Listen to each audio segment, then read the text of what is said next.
I served 21 years in the regular army from the age of 19. In 2005, I'd had enough, so left and started working in the corporate world in the events and exhibition industry, and spent most of my weekends, Thursdays, Fridays, Saturdays, Sundays and Mondays at work.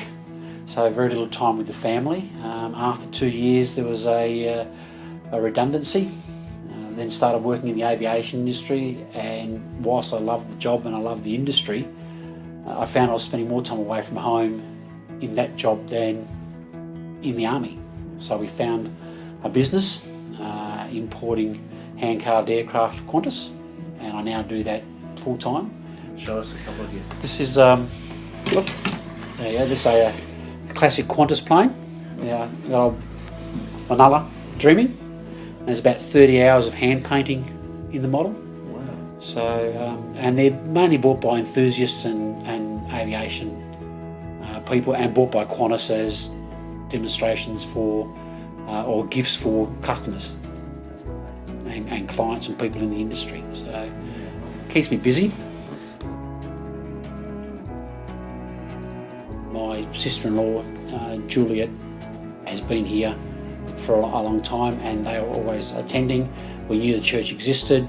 I got to a point where having a young family, and there was a desire to reconnect, that it was time to come to church, and Christchurch was the appropriate church.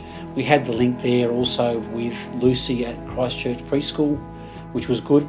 We're working in the business, and I got to a point where I just felt something was missing in my life, and I couldn't put my finger on it.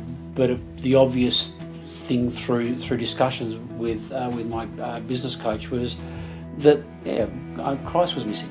It's just there was a period in my life where I just was not regularly attending church and being the way I believe I should be, and so therefore it was just something inside me that said to me, you need to come back.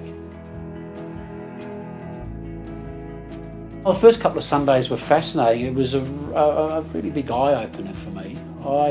I woke up one morning and decided that I was doing some things in life. It was time to stop and just refocus. And the very next Sunday, which was the first Sunday we decided to start coming back to, or come to Christchurch, the sermon that day was all about the things that I decided were inappropriate in my life and the impact that has. And that really made me open my eye and realise that there was somebody else influencing my life. It wasn't about me. There was a bigger power that was guiding me on my life's journey.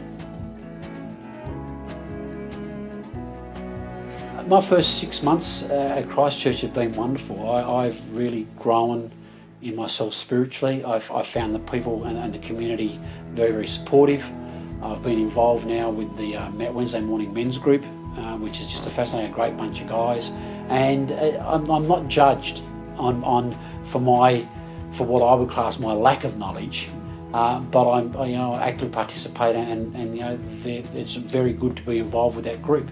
My daughter goes to the Cool Bananas kids group on a Sunday morning and comes out of there every day fully enlightened. She enjoys it that much. Just the community in general and everything that we're doing up there is just wonderful. And the natural link of the church with Christchurch Preschool supports what we believe in our life, and it's good for our children and it's good for us. In my walk with God, I consider myself at the crawling stage. I probably haven't even got onto 2 feet at this stage, but it's a long journey, but I know it's the right journey, and I know that I will be guided down the path of where God wants me to go and what He sees me doing for Him, as opposed to what I thought I was going to be doing in life. I've also found that on this journey that I'm discovering things about God through my daughter that I didn't understand. And Lucy, the classic question is, if God made everybody, then who made God? And that's a really tough question to answer to a 4-year-old. And therefore, understanding that and accepting that God is a greater power and that He has always been there, and trying to communicate that to a 4-year-old can be hard. Lucy also asked, when my father passed away, why my father couldn't go into the cave. And I said, what do you mean by the cave? And she said, well, Jesus went into the cave and came out alive. Why can't your father do the same? And obviously I had to explain to her that God had chosen Jesus to be able to do that, and not everyone can do that. God only chooses special people, and that Jesus was very special. And so therefore those questions can be confronting, and my journey is about being able to answer those truthfully to her, to help her grow and develop in her relationship with God. I didn't ever think about me praying for what I wanted, what you can pray for me, because I see this as about being there and praying for others as opposed to praying for myself. And therefore asking others to pray for me, I found it a challenge. But if I was to ask for people to pray for me, I just pray for the support on my growth and my journey from both myself and my family as we progress on this path